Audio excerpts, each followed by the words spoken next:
Welcome all to this Inclusive Development for Sustainable Cities session at this very important Heritage and our Sustainable Futures conference. 4 p.m. on Friday afternoon is called the graveyard slot in the UK, but it's our intention that this session will be very much alive and welcome the weekend. So I'm very appreciative that you have stayed the distance this week. And of course, I'm grateful to Praxis, UNESCO UK, and the Arts and Humanities Research Council for bringing us together in this forum. In conceiving the content for this session, we were intrigued by Neil Silverman's writing in 2008 in the ICOMOS Charter for the Interpretation and Presentation of Cultural Heritage Sites, that every act of heritage conservation is, by its nature, a communicative act. This resonates with urban design specialist John Lang's view of communication as the fundamental function of cities and urban places, and the urban theorist Henri Lefebvre's encouragement that we should think about the urban phenomenon as a message. Considering these three perspectives led us to the notion that urban heritage must, fundamentally, be about communication as much as anything else.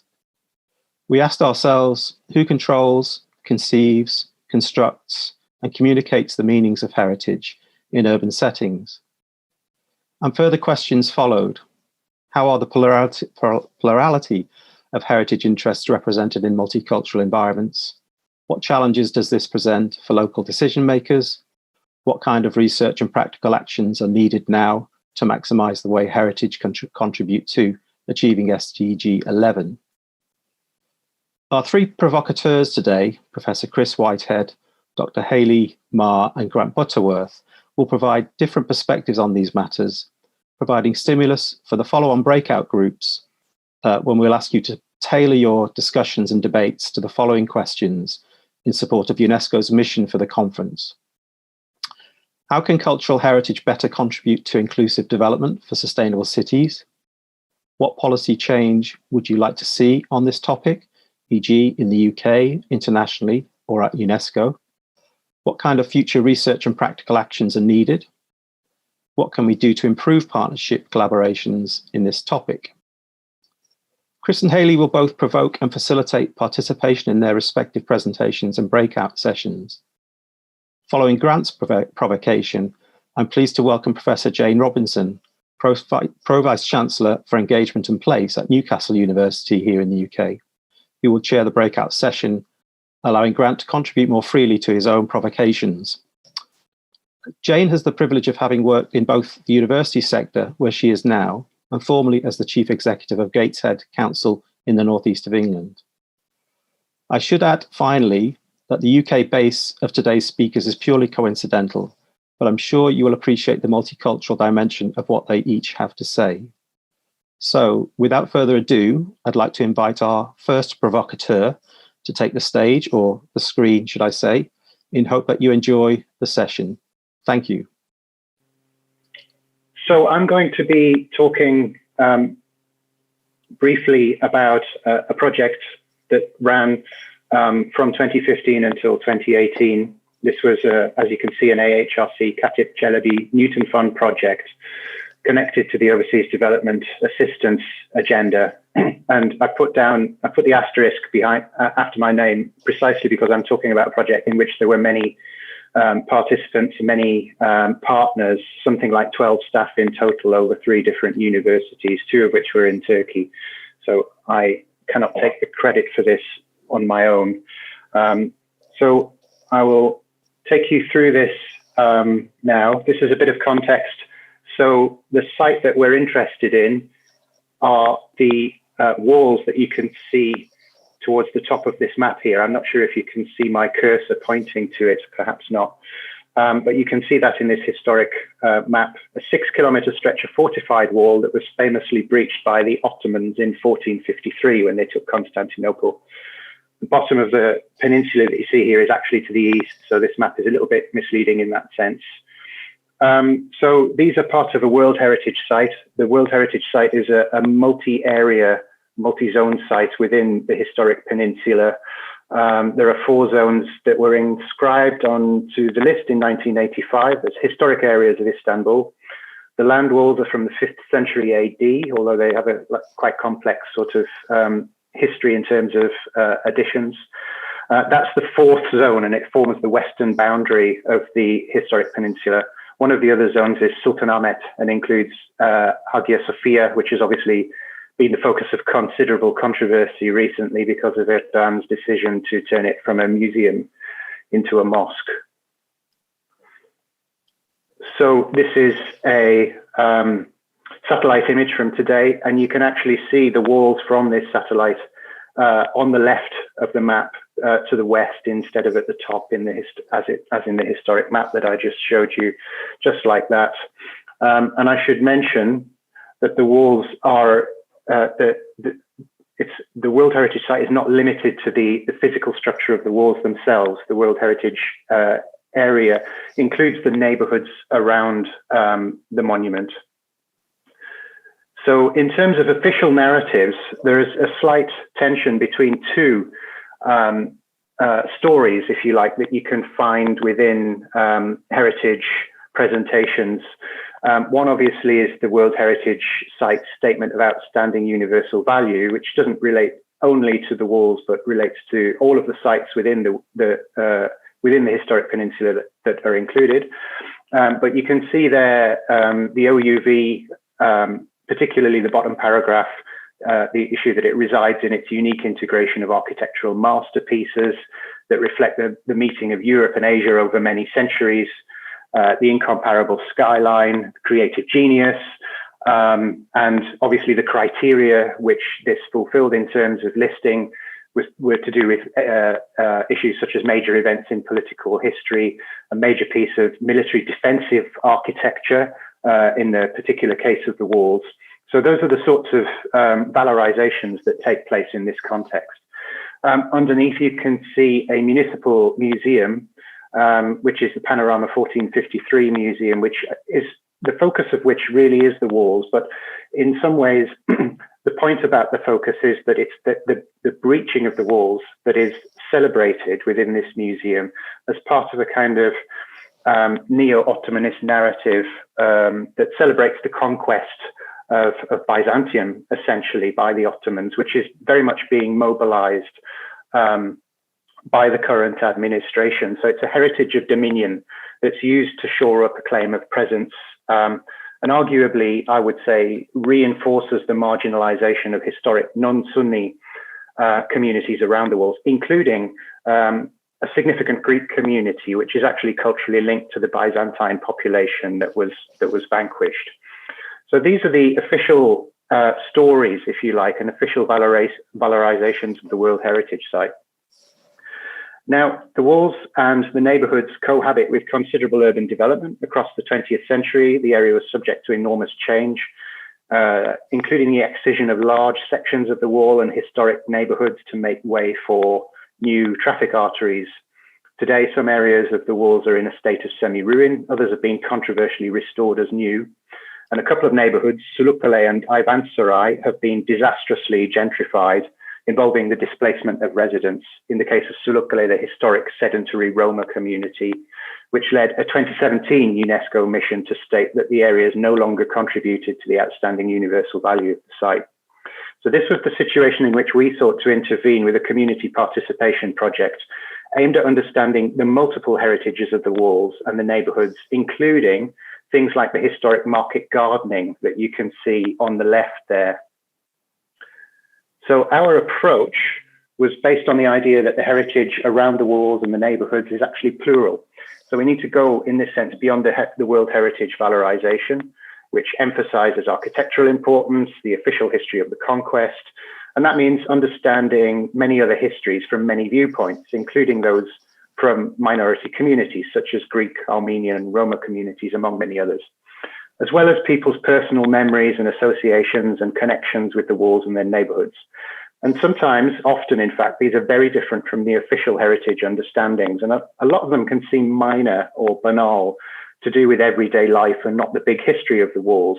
So as an example, there's a long history of bird keeping and trading. There's a long history of football and filmmaking, important Armenian and Greek hospitals, cemeteries, connected to specific communities, holy springs, historic fountains that were once important sites of neighborhood life, among many other things.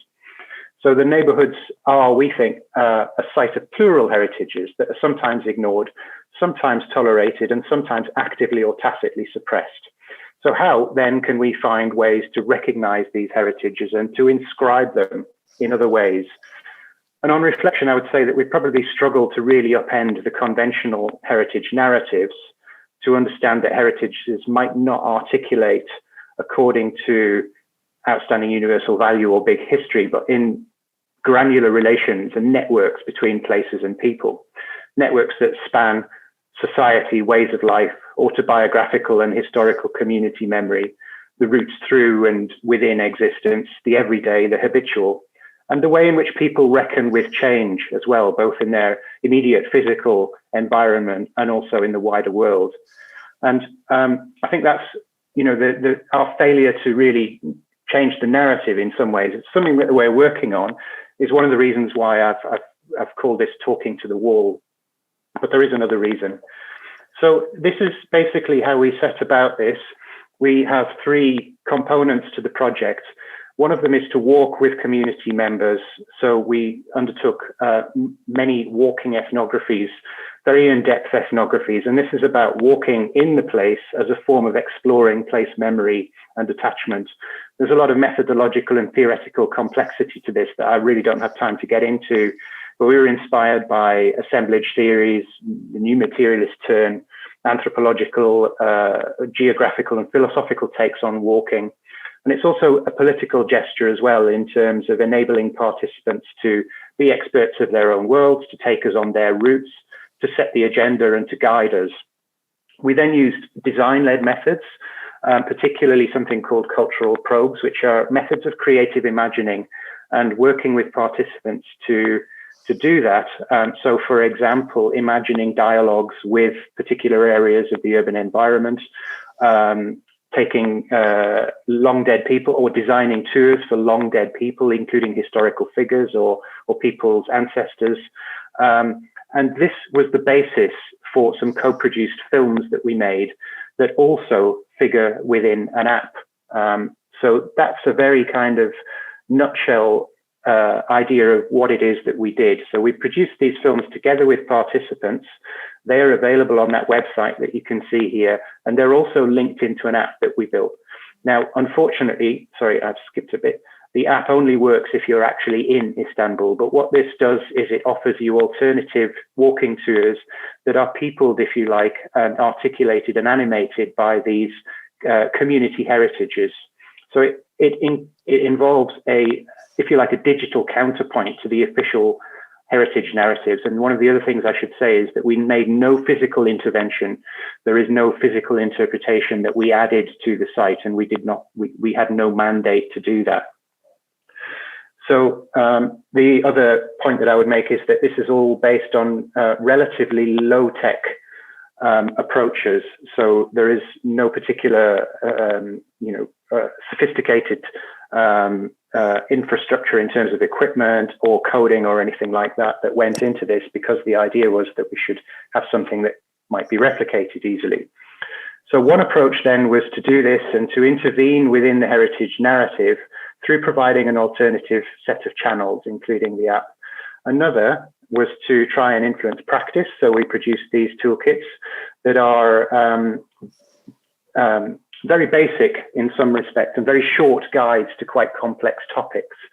And these are designed to be read on the bus on your way to work when you have to get your head around something as complex as co-production in time for a meeting. We understand the time pressures and the time famine issues that heritage and local authority professionals are working to. So this is our response to that.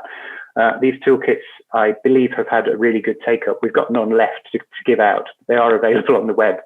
And you can see the kinds of topics. And indeed, our work was taken up officially. This is the Istanbul Site Management Directorate, as was, which is a point that I can come back to perhaps in the questions, if you like, who were interested in our work partly because the site management of the land walls had indeed been criticised in recent years for lack of sustained community engagement. Community engagement was seen as a matter of lip service. And indeed, if you look at the site management plan for the walls or for the area of the walls, it's very much oriented towards teaching inhabitants about the value of the heritage from the World Heritage OUV perspective, rather than listening to local communities and learning from them in terms of what are the particular heritage valorizations that we can think about as alternatives to that. So the last thing I would say, having given you that little picture, is that I can put this in the context of SDG 11 a little bit.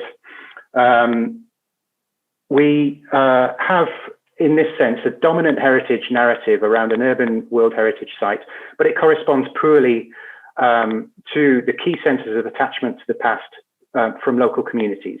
That has the effect of silencing the plural heritages of the area, contributing to people's senses of alienation from authorities and underrepresentation.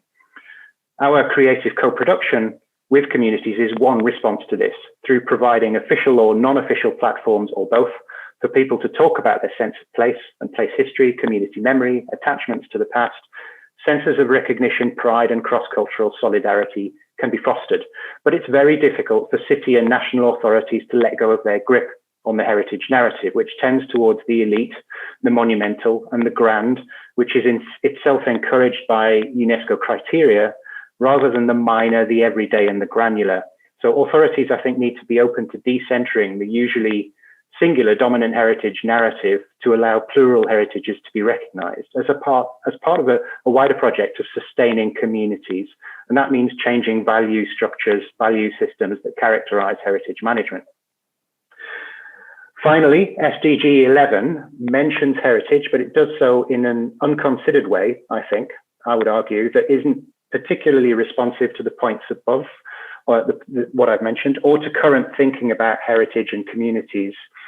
All of the SDG 11 targets, worthy though they are kind of infrastructural and somewhat instrumental, and I don't think they pay sufficient attention to the softer or cultural issues of well-being of communities that are actually critical for inclusion. So 11.4 directly and explicitly mentions heritage, but what heritage and whose heritage is missing? What exactly is being sustained here? Is this still the monumental, the accredited, the authorized heritage, which is not automatically the same as the heritages that matter to people, the heritages that form bonds, positive senses of place and group identities, and meaningful feelings of inclusion? So recognition and representation of multiple community heritages are, I would argue, of key importance for social well-being, is key to sustainability. Lack of recognition, lack of involvement, and lack of voice is a means of disempowerment that causes community alienation from dominant narratives, from governments, from authorities, and corollary feelings of exclusion and marginalization. And this isn't adequately addressed in the targets at the moment. The focus on infrastructural measures rather than granular and cultural ones. So that's the provocation that I would like to put. I would say that is the 10-minute version. If you want to learn more, please do visit the website, watch the films, use the app if you're lucky enough to be able to travel to Istanbul, and read the book that is coming out on April the 1st. So I'll stop there. Thank you. Okay, so I'll invite Hayley then to take the floor, the screen. Thank you very much, Robert. And thank you. It was really enjoyable to listen to Chris talk. And I'll share my screen now so I could start my presentation as well. Similarly to Chris, I'm going to talk about one of the case studies enlisted at Praxis and Heritage for Global Challenges. And the title of the case is Popular Performance for Urban Audiences Reconnecting M50 in Shanghai, Creative Cluster and All-Female Youth Opera. It is funded by HRC as the Newton Fund. I'm the China UK PI in collaboration with Shanghai Theatre Academy, Professor Huang Changyong as the China PI. unlike the Christian project, which has been finished, ours, unfortunately, after 1 year into research, just before we start now to work in Shanghai for in-depth field work, the coronavirus hit, so the whole thing has been postponed. What I am going to produce or demonstrate with you is the preliminary stage of research, both desk-based and field research. Okay, a bit background about Chinese opera for colleagues who are not familiar with it. It is very much a popular performance in China, directly associated with migrant culture, rural community, as well as migrant urban community. In 2003, UNESCO passed the ICH, Intangible Cultural Heritage Convention. Directly after that, China officially endorsed it. In 2006, China enlisted some key ICH at national level, and Shanghai or female Yueju was listed in 2006. The list fast expanded. By 2020, Shanghai has over 10 opera forms enlisted, along with 200 other ICH officially registered. Most of them, if not all, represent migrant culture. After all, Shanghai is a migrant city. So with this as the background, I would like to invite you to see the view of Shanghai. I'm sure this picture would be familiar to a lot of people.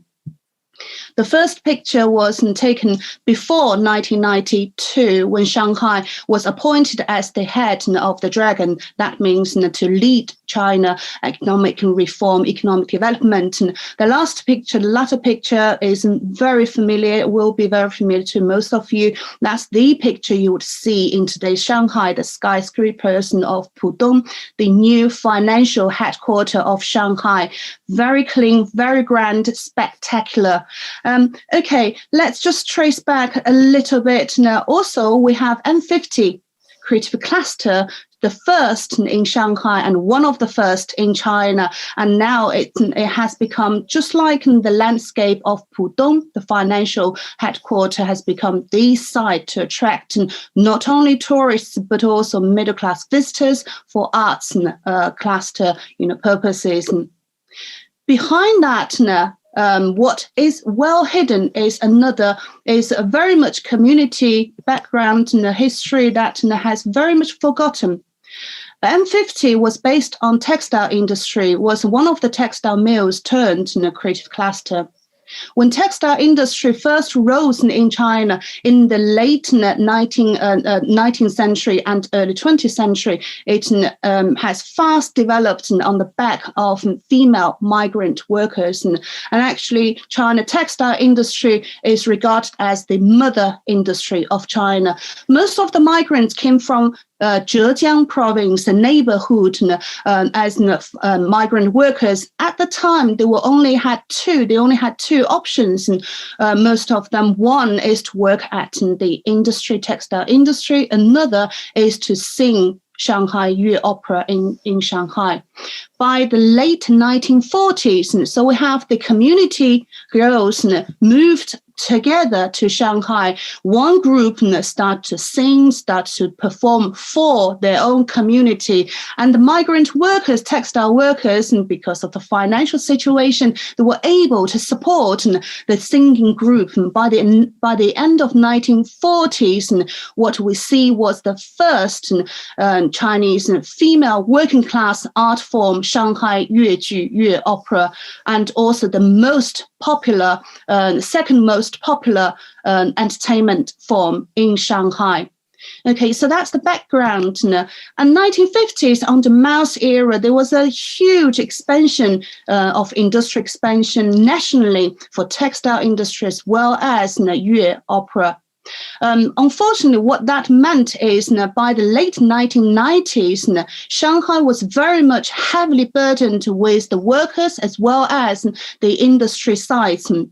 So 1992 was the time when Shanghai was appointed as the head of the dragon to lead economic reform. 1994, Shanghai forced to shed large quantity of number of textile workers. Of course, the female was the first group to go. Over 1 million industrial workers were made redundant in Shanghai alone. 550 textile workers, female workers, were made redundant. This were film clips of our project in the film called Son of the Female Workers. At the moment, it is online exhibited at Leeds Museum. You can visit the website and to see the background and information, and also to watch the films that we made. Okay, so move on to the contemporary era of Shanghai, which is very proud to announce itself as UNESCO Creative City. And of course, it's very creative. And as we can see, the Pearl Tower actually was the 3 textile factories being pulled down, and and then the first landmark building was erected, and then M50 and also Creative Cluster.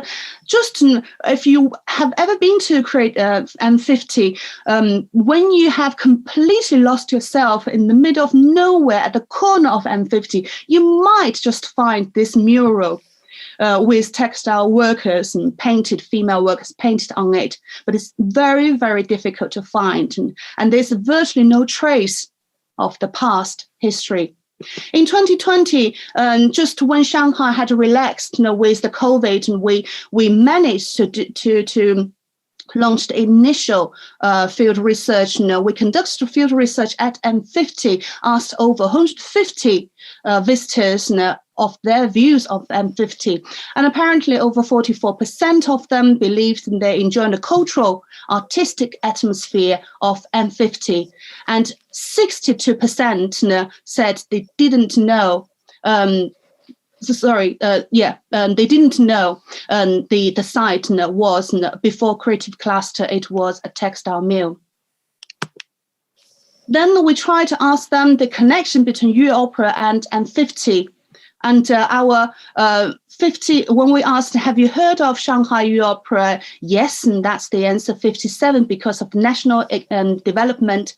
We also asked them, do you think that the story Yueju and M50 should be told? And over 79% said yes. And the final question, one of the final questions, would knowing the story enhance the visitor's experience to M50? And the answer is 84% yes. So bear this in mind, the visitors were middle class, youngsters, they are there to enjoy the cultural atmosphere. They're very much the class. Shanghai is very proud to expand, to kind of present to the world. At the same time, behind the scene, Shanghai Yue Opera is actively, lively performing for the local community. However, the local community never really visited M50. When asked why, most of them said it has nothing to do with them. And Yue Opera has never been performed at M50, despite the fact the workers used to sing themselves and also used to, from the same region. So there is a separation, clear separation between the community artwork and the official representation of what Shanghai should look like and should represent. The output of this research project so far is a site-specific performance called Ghost in M50 Host, in collaboration with Shanghai Yue Opera House, to be performed at M50. And also an academic article, The Missing ICH in Shanghai CCI. Finally, what I would like to encourage the audience to talk, to think about, and for later discussion is the inclusive development for sustainable cities, but more specifically, question of Zuking's phrase of whose city, whose culture, whose city, and also the critique of spectacle and alienation.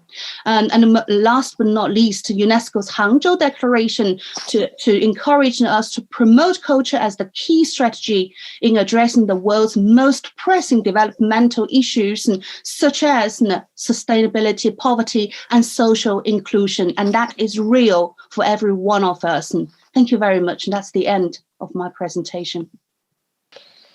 Thanks, Hayley. I was just looking for my clap hands icon on my dashboard for a minute. hopefully we'll have some interesting questions for you while Grant is loading up, I hope, next. I had the fortune to visit M50 myself quite recently, so I've got some interesting observations and comments to make, but hopefully Grant will be joining us now. Good. Over to you, Grant. Hello, and thank you for the opportunity. So I'll just, Leicester, where are we?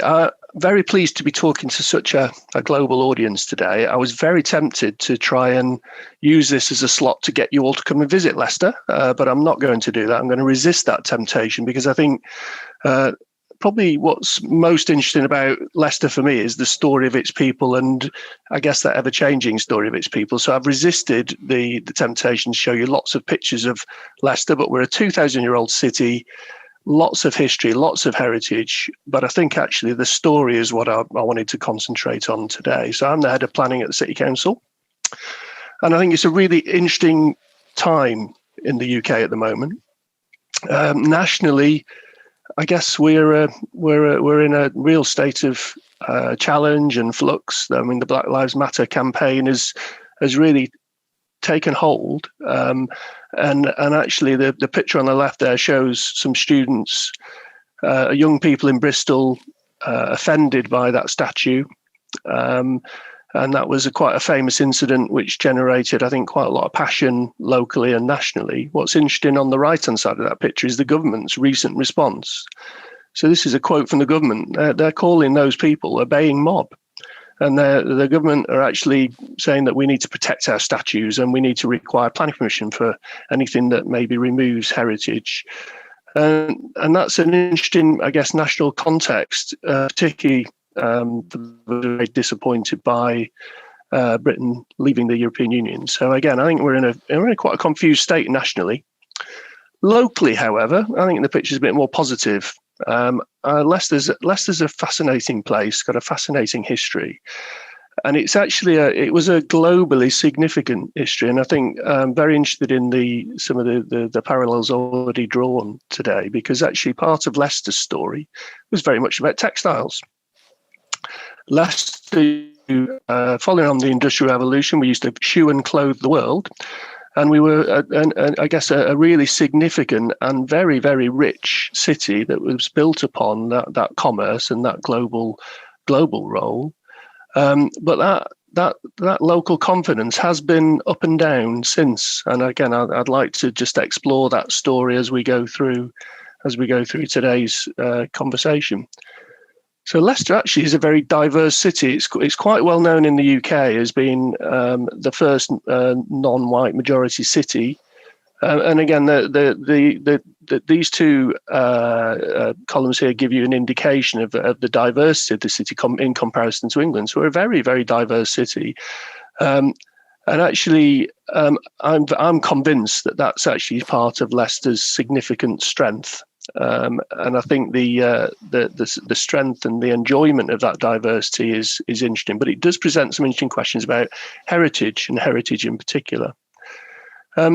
That's maybe a slightly more challenging slide, though, because that shows the fact that actually now we're actually quite a challenged city in terms of some significant pockets of deprivation. And that obviously wasn't the case 200 years ago. It is the case today. So we do have some challenges, and those red areas obviously indicate there are some significant work for the council to do to make sure that we don't leave people behind. And if we're looking to engage people and enthuse people about heritage, then we need to make sure we have that conversation with everybody in the city. Coming back to textiles. So that was, again, an example of one of our biggest manufacturers, Cora & Sons, an amazing complex of textile manufacture driving the economy of the city. And it's interesting that that's basically is a part of the city that's actually now almost totally gone and under threat of what is remaining is under threat of regeneration. But the nature of the power of Leicester's textile and manufacturing strength, I think, actually had an interesting role in terms of attracting people to the city. The migrants of the 50s, the 60s, and the 70s.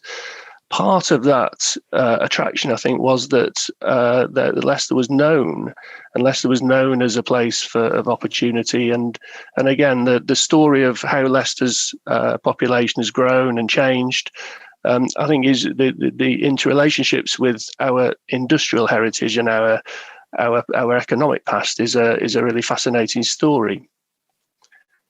That shows you where the Cora factory is today, totally unoccupied in the context of its previous role. And in some respects, I think Leicester lost maybe some of its confidence during the 70s and 80s, partly because of the globalization challenge, maybe in terms of textiles. So again, it's a fascinating parallel to hear of the Hayley story in China, because the global movements of economic activity, in particular in textiles, is something that Leicester has suffered from. But I think during the 80s there was an interesting, I guess, a realization that the council had to try and accommodate, welcome, and adapt to its new communities, its new diverse communities, and so we were quite. I think quite at the forefront of developing new planning policy. That's a 1987 planning policy document to look at trying to make sure that the city was providing places of worship for those relatively new communities. And again, that's been a thread throughout our story. That actually is still a challenge for us today. And the other thing we did in the 1980s to try and restore that confidence that might have been lost by the manufacturing downturn was again actually get people to look at the quality of Leicester. So this book was produced, and it's really an architecturally led device to get people to look around the architectural beauty of a lot of the city. So again, it was an initiative of the council to try and get, I guess, people to look back and look and recognise the quality of the city.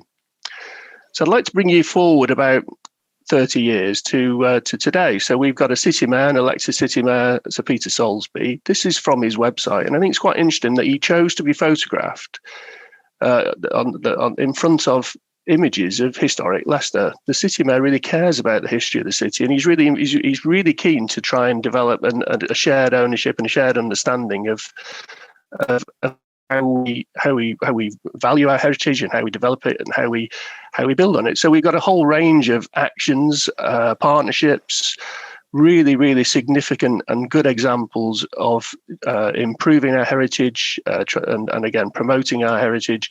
I'm going to resist the temptation to show you lots of pictures of that, because this is, as I say, is hopefully a bit more about how do we engage with our people, because a lot of that activity is very, very good, but I'm not so sure how well understood or appreciated or celebrated that activity is amongst the whole of Leicester's population. And again, part of my challenge is to make sure we try and address that. I did think I'd put one picture, and that's a listed former textiles mill down by the river, one of the oldest standing mills in the city, that was refurbished by the city mayor about 3 or 4 years ago. You can see from the image in the top left, it was totally destroyed by fire. So again, investing in heritage and investing in a regeneration area with a really sensitive conversion of what's a fantastic building, I think has been is probably just one example of many things that we're very proud of. And we actually reproduced the book. The city mayor was very keen to actually produce a new copy of the Quality of Leicester, to bring it up to date and to actually celebrate today's quality. So books aren't maybe that innovative approach to looking at heritage, but we've got some really good web resources. The Stories of Leicester, I'd highly encourage you to have a look at our Story of Leicester website. Some great stories and some great resource there. And again, with Rob Harland, we've got a joint collaboration between local universities where we promote conversations, the Urban Observatory, and we have some interesting talks. So we hold talks in heritage buildings.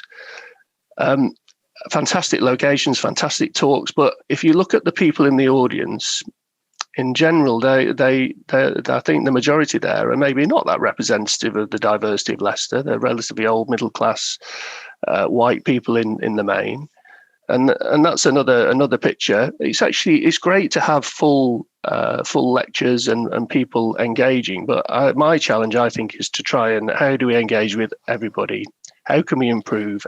How can we actually make our engagement meaningful and inclusive with everybody? And that's actually really quite difficult. And again, I think the thing that intrigues me is how when communities grow and evolve, the nature of the city changes, and the nature of what communities value and the nature of what heritage we value changes, because cities are very dynamic. And again, that dynamic sort of movement of development of communities presents a really interesting challenge. And that's my provocation to you all, to say, how can we get really good intergenerational sort of participation, understanding and debate? If my dad was on this call, he wouldn't really be that engaged.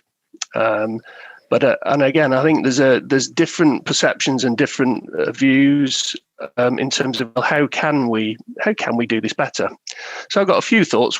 If we got a more representative workforce, the more representative the council's workforce is, so if the closer it represents the diversity of the city, the better. And that's a great picture, I think, of actually so it's one somebody's leaving to, unfortunately. But again, we're quite a representative planning service, but we could do better to be fully representative of the diverse communities of the city.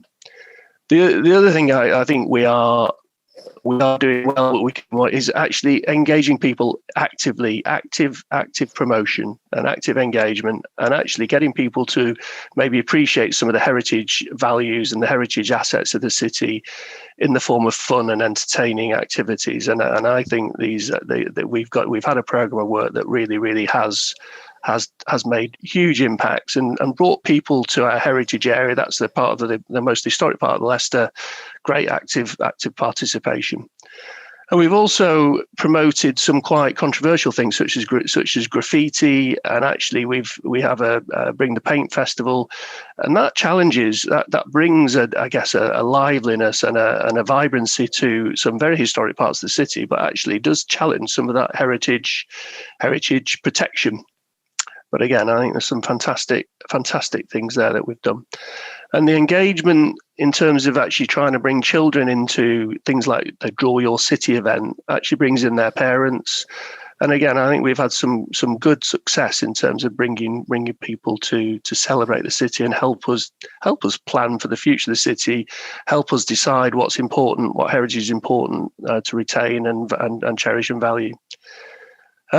And again, we've done a lot of work in terms of engaging with schools, colleges and universities. This is partly about looking at how do we develop the planners of the future, how do we enthuse local people, local children to think about planning as a career, and to think about the nature of other specialist activities like architecture, landscape architecture, urban design, conservation, all activities which and we need good, passionate people to actually be involved in maintaining and respecting our heritage for the future. So I guess I asked myself, or I was asked to reflect on, well, where am I? And I think that I'm quite concerned that actually the current situation means that we're doing some fantastic work, but we need to go further, and I think we could go further. I think the council, I'm very proud to work for the council. The council just appointed a new post, or is just recruiting a new post, and again, as partly in response to the Black Lives Matter campaign. I think that indicates the council understands and realises that we've got to step up to fully recognise the challenge of equality and diversity. And actually, in Leicester, where we've got a great diverse city, I don't think I could possibly do my job without actually having some sort of challenge to myself as to have I got a full understanding of how my role should be responding to that. So my provocation to you all is really, I guess, where are you in that context? How would you generate this debate, this discussion about what should be valued, not just within maybe your professional roles or your academic roles, but actually within your own lives and within your own families? So I'd encourage you all to engage and cherish your local heritage. But I'm interested to hear if you've got any suggestions about how we might be able to improve what we do. Thank you. Well, thank you, Chris, Hayley and Grant, for three contrasting presentations, which I think give us a good, perhaps, east to west narrative between the UK, Turkey, and China. I don't know if we have any questions that have come through the chat that we can respond to immediately. There's certainly lots of points that I picked out that I'd like to hear a little bit more about, but perhaps we could see if we've got any questions that we can take from the chat first. Perhaps while we review that, I could just, I'd like to just pick up on something that Chris mentioned and maybe invite Chris to say a few words, but also I think Hayley touched on it as well. And I think Grant could also say a few words. It was on this notion of, Chris, you mentioned about inscribing in other ways, inscribing the heritage in other ways. And I just wondered if you could say a little bit more about that in terms of, you said that you had made no physical interventions, I think, in the environment, but therefore what would you consider to be that inscription, if I can put it like that? Was it in those, the apps and the pamphlets and stuff that you were referring to? I mean, how does the heritage how do those stories get told, I suppose, is the key question I'm asking there. Yeah, that's a really good question. And I think it is really through finding alternative platforms from mainstream heritage institutions. So whether that institution is the World Heritage Listing, which has, all sorts of political and technical framings around it that mean that however worthy you might think it is, or however valuable we all might think it is, that it nevertheless brings with it a series of exclusionary consequences. Or whether it's institutions such as museums that might be funded at national level or at municipal level, as in the case of the museum that I showed to you in Istanbul. And the narratives and the heritages that I am talking about, these, apparently minor, everyday, banal community heritages, don't make it onto those platforms. They just don't. And there are all sorts of political reasons for that, potentially economic reasons as well, including the way in which some countries, including Turkey, pursue World Heritage status for touristic economic reasons. So if that's the case, then how do you operate differently? How do you actually, as my word is inscribe, obviously kind of double meaning in relation to UNESCO as well, how do you actually inscribe those narratives into public space? And we didn't have a mandate or any kind of license or permission to do that in any physical way. It would have been interesting to do that. So we resort to the methods that we were able to harness, in a sense, as a group. And that included design researchers, interaction design researchers, programmers, and so on. So you can visit the land walls of Istanbul and be totally unaware of everything that we have done. So that is a consequence of this way of working. But at the same time, we are also living in a world now which is much more, where our experiences are much more blended between physical and virtual experiences. So this nevertheless offers a counterpoint that is one solution to a series of structural problems that lead to exclusionary consequences in terms of heritage. Chris, just before I bring in Hayley and Grant, could you just say a few further things? We've had an interesting question from Irina Weber about since tourism is a considerable part of heritage interpretation, how was that taken into account in the walking ethnographies that you did? Yeah, it's a really great question. And it's the answer is super complex because tourism around Istanbul and around the land walls in particular is so complex. A lot of the tourism that we do deal with around the land walls, and I should say that they're not a major kind of conventional hotspot for international tourism. I mean, they don't attract the same numbers of tourists at all as other areas within the World Heritage Site, such as Hagia Sophia, Sultanahmet, Topkapı Palace and so on. These are a marginal site, and it's still a site of relative. It's an urban area demographically of relative marginalization in terms of the different communities, also poverty. So they're not heavily frequented by international tourists. There's a lot of memory tourism, and that's partly connected to, again, the marginalization issue, which was so severe in some cases in relation to some communities that there were forced displacements. So that's the case for the Greek community, for example. In 1955, there was a terrible pogrom. In 1964, there was a law which led to many of the Greek population having to leave. That population is now much older. It's an aging community. We can find it in Australia, in Greece, and they return to the neighborhoods around the land walls as a form of memory tourism. So we did work with some of those participants, and we also did so in complex ways, because obviously they were remote, so we couldn't always walk with them in the site. So we conceptualized different ways of walking, what we call memory walking, imaginative recollection of particular routes and particular events. So very complex picture around tourism, and I could talk a lot more about that, but I suspect there isn't time, and I want to let my colleagues speak as well.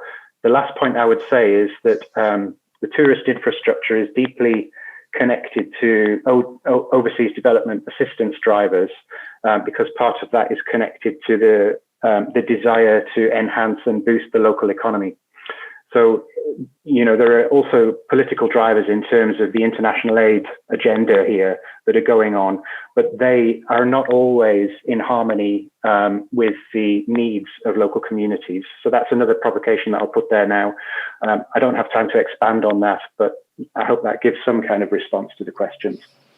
I think that'll come into your session next, I think. Hayley, I wonder if you might comment a little bit. There is actually a comment in the chat about UNESCO Creative Cities networks as a mechanism for bringing together creativity and heritage. And I wonder if you might say a few words about that in terms of the M50 location, I think. Okay, I'll be very quick, because I think we're finished at 5, and then Grant needs to talk as well. In terms of Creative City, I think it is very much in terms of the China problem is who makes the decision. And on what basis? We're not talking about, and I see in the chat box, somebody said in the UK, minority group is also marginalized, but we're not talking about the minority group in this case. And we have 550,000 female workers being made redundant in the late 1990s. We still have in M50 alone 400,000 workers receive pension. So we're not talking about small numbers. And actually in 2020, when Shanghai Yue Opera House launched the digital cloud and live streaming, 1.8 million hits. What is that concept compared to what the government wants to present Shanghai to the international audience? And that has nothing to do with the local community, which is not marginalized. It's very much live and large population. So I'll say that's my comment on Creative City, who makes the decision and who makes the choice. Over to you, Grant. Thank you.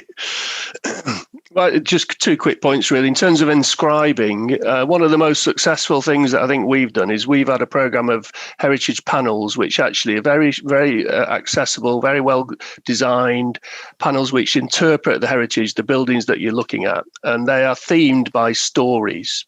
So they are themed by things like Edwardian Leicester, or they're themed by Roman Leicester, because we're a Roman city as well. So again, get that one in.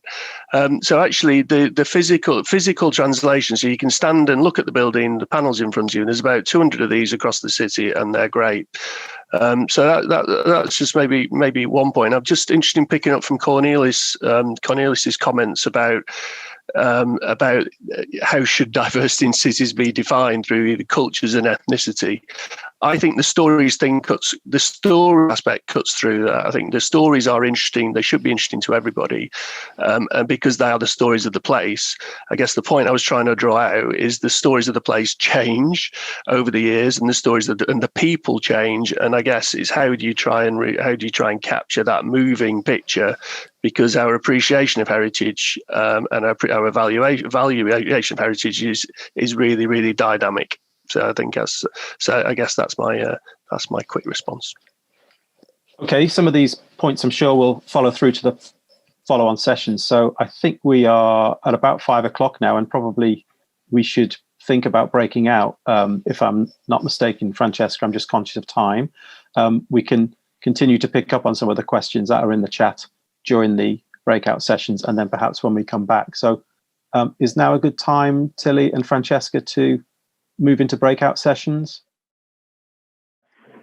I've written a lot of notes, but then very kind Ellie also summarized it beautifully. It was very interesting discussion.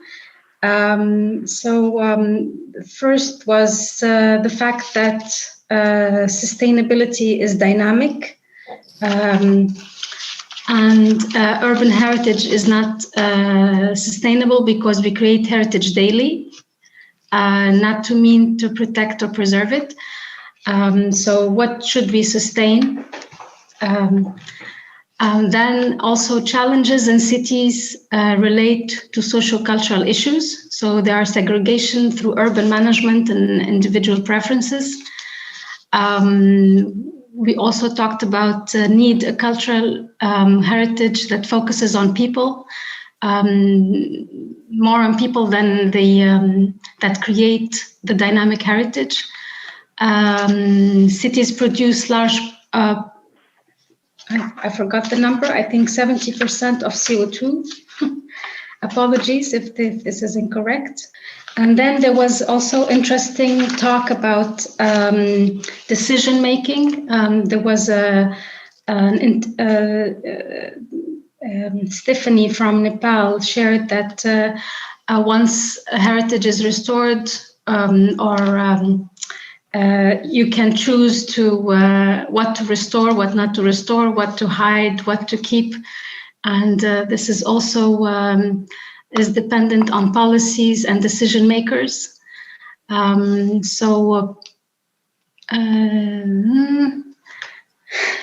Excuse me, I was writing too fast.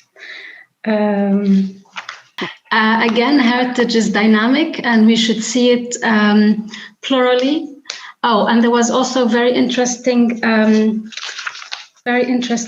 apologize, I forgot the name, but also movements like Black Lives Matter that have gone viral through social media, have impacted youth a lot. And those are new ways that might be used to,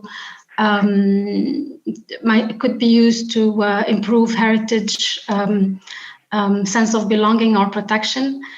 And then also there was a debate on whether instruments and guidelines could help create favorable conditions for heritage preservation or cultural preservation. But also there was finally a debate about SDGs, how important they are. Of course, they are, as Madame said, they are better than nothing. So they give us guidelines and way forward to have a path. Perhaps on that note of SDGs, we could bring in the next group, if that's okay. Yes, sure. Apologies, that was not very good, Christopher. No, that's fine. Haley, would you like to nominate your representative? Yeah. Helen has made wonderful, detailed, comprehensive notes, and we also have Lisa Brown to report back. Now, Lisa, please. Hello. So we talked about a lot of different things, and we started off talking about the research question and how scientific research is lacking in India. on these topics specifically, and in general, how there are just big gaps between research, practice, and policy. So we need things like surveys and documentation, and internationally, we need think tanks for heritage research to inform those who make policies. And Outson, they're too project-based, and there needs to be a continuity of approach. And practitioners have lots to teach researchers. Then it was brought up that the Netherlands National Committee sees a role for UNESCO in bridging this gap. And there are multiple heritage communities from very different backgrounds. And even when heritage is destroyed, like the statue being torn down, that heritage continues to play a role. And they brought policymakers and scholars together. And then there's a question of how do practitioners make their voice heard? In academia, it makes a big difference when a school or department you're in and what their approach to research is. And then we talked about how the concept, the term of heritage can be an off-putting term and discourage wide engagement amongst the population. And then we talked about how we could innovate and use unconventional spaces such as shopping malls to engage different audiences and take the heritage out to the street. Because people doing things is often a greater attraction than, oh, let's go to the museum and look at stuff. So it needs to be active, and we could make the most of empty shops right now and spaces on the high street and repurpose them with a new function. And then we talked about how governments don't always take into account what the local populations consider to be heritage. And there's too much focus on their own national story, and how do we move away from heritage definition solely by states parties for inscription. And for UNESCO policy decisions about what to put forward for World Heritage status should not only reflect the national narrative, but also like all of the communities within that nation. And then we talked about how we could focus on different ways to define a city's diversity, and not to always do it by things like ethnicity or culture, because that may not reflect how people self-identify. And it might be better perhaps to focus on commonalities like the cyclists, the nature lovers, or the neighborhood, and draw that out in policymaking and start from how people group themselves and with observation rather than preconception. And as for transnational policymaking like OUV and SDGs, how do UNESCO, national governments, and local communities interpret these things? And the role of local communities is growing. Are there conflicts? And then Charlotte pointed out about looking for individual choices and preferences in the way that people doing marketing would. Rather than pinning down people on just one aspect of their identity. Lisa, can we close it down and move on? Is that okay? Just conscious of time. Yeah, go ahead. Yeah. Once they appreciate value and how it links to their stories, volunteer mappers can help bridge that gap, and we can engage communities to identify what's important to them. But also people may take their local heritage for granted because they see it every day. The end.